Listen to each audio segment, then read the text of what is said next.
There are new bombshell claims today from royal insiders. Charles ascends to the throne at 73, the longest wait in British history. This is also a time of change for my family.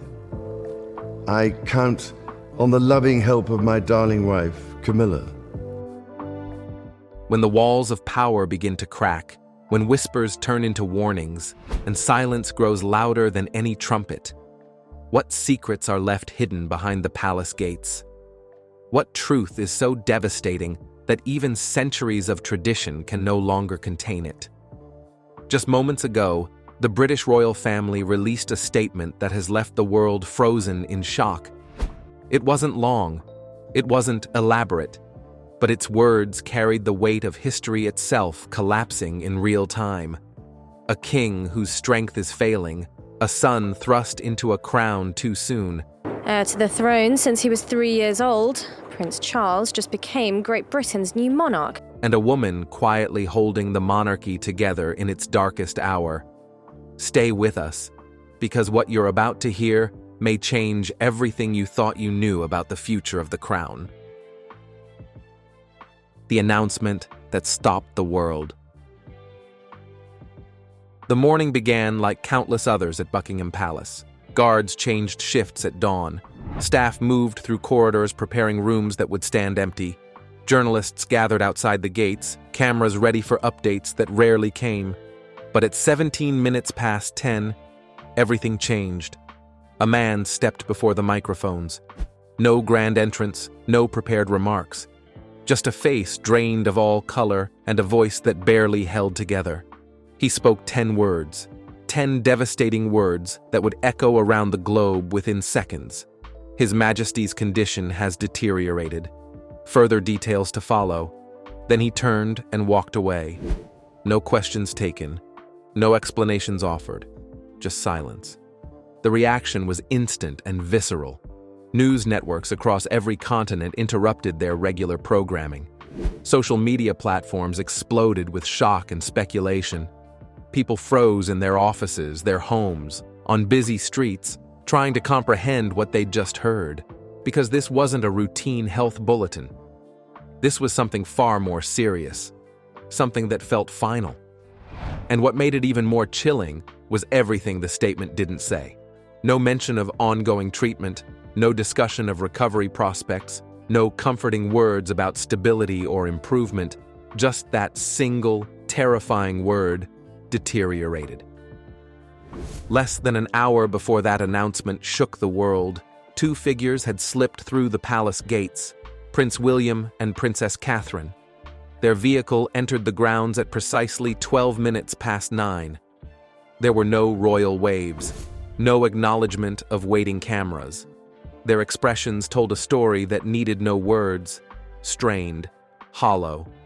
Eyes fixed straight ahead as if looking anywhere else might break them. They moved with unmistakable urgency, like people carrying news too heavy to share with anyone outside those ancient walls. Palace staff who witnessed their arrival would later describe the atmosphere as suffocating. Everyone sensed something terrible was unfolding. They just didn't know how terrible. But here's where things get even more complicated and revealing. Queen Camilla was nowhere to be found. She had a high-profile charity event scheduled for that very evening. The kind of public appearance royals simply don't skip without significant reason. Yet she had vanished completely. No statement from her office, no word from her team, just unexplained absence. And in the carefully choreographed world of royal protocol, absence speaks louder than any words ever could. Immediately, old questions began resurfacing. Questions that had been buried under layers of etiquette and discretion. Where was she during this crisis? Why wasn't she standing beside her husband? And what did her mysterious silence actually reveal about the fractures within the family? The hidden crisis that's been building for months. For those paying close attention, today's tragic announcement from the British royal family didn't come entirely without warning. There had been signs, subtle changes that most people dismissed as minor adjustments to a busy schedule. But insiders had been noticing troubling patterns for months. It started sometime around June of last year, when doctors began making discreet visits to Clarence's house. Not the kind of visits that generate headlines or official statements. The kind that happens before dawn or after midnight, and when prying eyes are fewer and questions easier to avoid. Staff members began noticing the king's energy slowly draining away. His calendar grew lighter. His presence at events became more symbolic than substantive. By October, the warning signs had become impossible to ignore for those closest to him. Royal physicians were visiting multiple times each week. Major events were being quietly reassigned to other family members.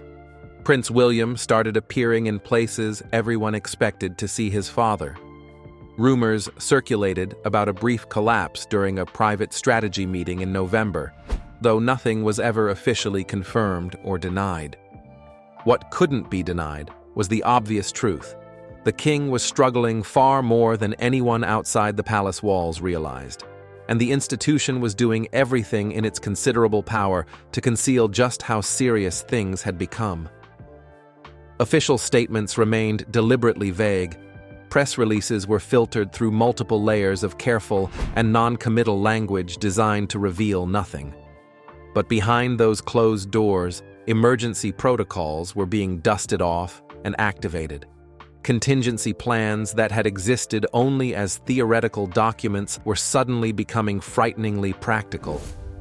Think back to the coronation last May, the spectacular pageantry, the nationwide celebration, the overwhelming sense of a fresh beginning for the monarchy. It felt like the opening chapter of a reign that would define an entire era. But now, looking back with the clarity that only hindsight provides, it feels entirely different. It feels less like a beginning and more like a farewell, like a man who had waited his entire life for a crown. Groomed for decades, this was the moment King Charles waited for his entire life. Only to discover he wouldn't have the strength to wear it for long. Not because he lacked worthiness or dedication, but because time and circumstances simply wouldn't allow it. The throne he'd spent decades waiting to inherit was already becoming too heavy to hold. The ramifications spread outward with stunning speed. Commonwealth nations went on high alert. Canada, Australia, New Zealand, and other countries that still recognize the British monarch as their ceremonial head of state began quietly activating protocols nobody wanted to discuss publicly. Not protocols for death, not procedures for abdication, but something far more complicated. Plans for that uncomfortable gray area where a monarch technically remains but can no longer truly lead. Where the throne stays occupied but real power necessarily shifts elsewhere, and when power begins shifting in any monarchy, nature abhors that vacuum. Something always rushes in to fill it. Someone always steps forward to grasp what's slipping away. And in this case, two people have already made that move. William and Catherine take control. On the first day of March, Prince William stood alone at a podium in St. James's Palace and did something that caught everyone off guard. He launched what he called the Diana Initiative, a comprehensive program focused on mental health support, youth advocacy, and leadership rooted in compassion rather than authority. No approval sought from his father's office, no coordination with the king's advisors. Just William, speaking directly to a nation hungry for authentic leadership. And the name he chose carried enormous significance. Invoking Diana wasn't accidental or sentimental. It was strategic, intentional, profoundly emotional. Within minutes, the internet was flooded with memories of her. Photographs, video clips, her most powerful quotes. By that evening, Diana's legacy lives on was trending globally. And just like that, the public conversation had shifted dramatically. William and Catherine weren't positioning themselves as heirs in waiting anymore. They were leading right now, in real time. Catherine stood beside her husband during that pivotal announcement. Composed, assured, unshakable. When she addressed the gathered press afterward, her words were remarkably simple, yet impossibly powerful. She spoke about kindness as strength, about emotional resilience as courage, about unity in fractured times. And people didn't just hear her, they believed her. In that moment, she wasn't just a royal figure, but a voice of calm in chaos, a steady presence when doubt loomed large. Her message echoed beyond the palace walls, reaching into homes, hearts, and headlines worldwide. For many, Catherine became more than a princess, she became hope. Not because of her title or position, but because she radiated genuine authenticity. Survey data released just 24 hours later showed her public approval rating had skyrocketed to 81%, higher than William's, higher than any other member of the family. For millions watching, she had evolved into something beyond a princess. She had become the living embodiment of what the monarchy could transform into: contemporary, relatable, genuinely human. But here's the detail that makes this entire development even more remarkable and revealing. The Diana Initiative wasn't created by the king's team. It wasn't developed through Clarence House channels. It was built entirely by William and Catherine's personal staff operating out of Kensington Palace. The branding, the strategic partnerships, public messaging, every single element belonged to them. This wasn't royal duty being delegated downward from the throne. This was power being claimed upward from below. And for the first time in living memory, the monarchy's future didn't feel like some distant theoretical possibility. It felt like present tense reality unfolding before everyone's eyes. While William and Catherine surged into public consciousness, Camilla simply disappeared. And not metaphorically. She missed 3 significant events in early March, including a state dinner at Windsor Castle and a major concert benefiting one of her own patronages. Official explanations claimed she was resting privately at her country home. But people close to the situation told a dramatically different story, one filled with whispers of tension, distance, and quiet defiance. They described her as absolutely furious, completely blindsided. The Diana Initiative had been developed and launched without her knowledge or input. One source claimed she was overheard making a bitter comment at a private function, something about dragging ghosts back from the past and burying everyone alive with them. Whether that specific quote is accurate or not, the underlying sentiment was unmistakable. Camilla felt sidelined, diminished, erased, and she wasn't wrong to feel that way. Her public visibility began shrinking almost immediately. Media coverage of her charitable work declined noticeably. A formal portrait of her that had hung prominently in a key meeting room at Clarence House was quietly removed one morning. Staff members offered explanations about routine redecorating and interior updates. Nobody actually believed those explanations. Royal observers and commentators started raising uncomfortable questions publicly. Was Camilla being deliberately pushed aside, or was she choosing to retreat from a battle she couldn't possibly win? Regardless of the answer, the outcome remained identical. While Catherine's influence and popularity climbed higher daily, Camilla's steadily diminished. And the timing couldn't have been worse for her. Because as the monarchy entered this period of profound transformation, those who couldn't evolve and adapt were being left behind. Not through any dramatic confrontation or official decree, but through simple, devastating irrelevance. The silent power shift that changed everything. Behind the headlines, a quiet but undeniable power shift was unfolding. Over the course of just 8 weeks, decisions that once passed through Clarence House were now being routed through Kensington Palace. Staff who once instinctively sought the king's approval began asking instead whether William had signed off. Even the press corps adjusted, with reporters increasingly relying on Kensington for updates, briefings, and direction. Slowly but surely, the center of gravity was moving, and everyone inside the palace could feel it. Charles sensed this shift most painfully when the Diana Initiative launched without his knowledge. During a tense family meeting, he asked why he hadn't been informed. The room fell silent.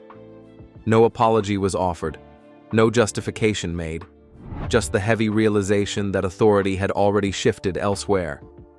The crown still sat on Charles's head, but the power to shape the monarchy's future now rested firmly with William. On March 3rd, father and son met privately at Clarence House. Charles, weakened by illness, asked a piercing question. Was the monarchy now being ruled by memory, by Diana's shadow? William's response was quiet but firm. It's not about memory. It's about staying relevant. The conversation ended without warmth, leaving a fracture that could not be healed. From that moment onward, palace staff began treating William not as an heir waiting patiently in line, but as the figure already governing in practice. As one aide put it with blunt clarity, the king reigns, but William governs. On March 10th, simmering tensions erupted when Queen Camilla, asked about the Diana Initiative, remarked that the monarchy didn't need nostalgia to prove its relevance. It was widely seen as a veiled attack on Diana's memory and Catherine, its leading voice. The backlash was swift. Social media flooded with support for Catherine. Her approval rating soared to 83%, while Camilla's plunged below 40%. Days later in Leeds, Catherine calmly declared, "This is about the future we're building together." It wasn't a rebuttal, it was leadership. Commentators spoke of a two-queen dilemma, but insiders knew the public had already chosen. On March 14th, Princess Anne finally broke her silence. Privately calling Camilla completely out of touch, she later refused to step forward at an awards ceremony despite Camilla's gesture. The quiet defiance was caught on camera, earning Anne the nickname the Silent Sentinel. By siding with Catherine, she gave the younger royals something priceless: institutional legitimacy. By April, speculation turned into reality. William and Catherine were clearly running daily operations of the monarchy. William took over key diplomatic duties, while Catherine assumed major charitable roles, including one previously held by Camilla. On April 12th, Kensington Palace reopened the Diana Room as part of a major mental health campaign, solidifying the shift in power. And quietly, persistently, Camilla's influence continued evaporating. 4 of her personal staff members either resigned or were reassigned to other duties within weeks. Her public appearances shrank to brief photo opportunities, none extending beyond 15 minutes. Meanwhile, Catherine was visible weekly, visiting schools, hospitals, community centers, and charitable organizations, with each appearance reinforcing her emerging role as the monarchy's emotional foundation and moral compass. Analysts no longer called it abdication, but a necessary redirection. Charles still wore the crown, yet the monarchy's spirit and connection had shifted to William and Catherine. Still, no formal declaration came, only the sense that an irreversible change was unfolding. The monarchy wasn't collapsing, it was adapting, and not everyone could keep pace.